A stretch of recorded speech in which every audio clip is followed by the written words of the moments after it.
The single line diagram, or SLD sheet, is an essential component of the electrical drawing set for a utility scale solar power plant. It's a simplified schematic diagram that illustrates the overall electrical system from the panels all the way out to the point of interconnection.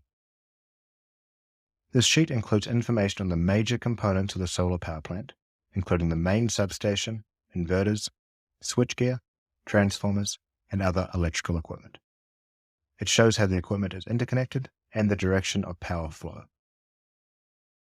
The SLD sheet also provides details on the electrical distribution system, such as the number and size of feeders and the locations of panels, junction boxes, and other devices. The sheet may also include information on protective devices, such as fuses and circuit breakers. Here's the single line diagram from our sample set. Now, on first glance, this can look a little overwhelming, but let's take a closer look, and I think you'll start to see that it's actually fairly straightforward. Let's start here at the solar panel. As you'll remember from our electrical flow lessons, electricity gets generated at the panels, is transported to the combiner boxes via DC home runs, then to the inverter via DC feeders, then from the inverter to the point of interconnection via AC feeders. That's exactly what this diagram is showing. From the panels, electricity flows via home runs in a cable tray to the combiner boxes here. From the combiner boxes, electricity continues through to the inverter via electrical fuses for safety purposes.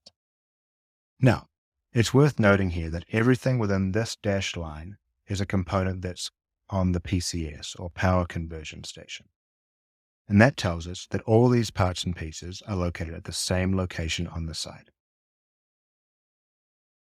Now that the conversion of electricity has occurred from DC to AC at the inverter, it's on to the step-up transformer.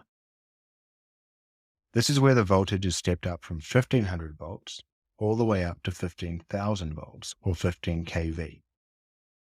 Then, onwards to the AC disconnect switchgear, and then from there all the way out to the point of interconnection. The remainder of the details shown here on the single line is actually showing the electrical lines required for the various tracker controls, sensors, and communication boxes.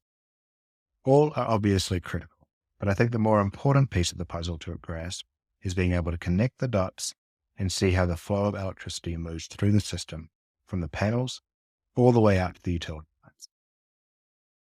There's plenty of other useful information on this sheet as well, with module specifications, inverter specifications, and additional electrical data, all called out in these tables.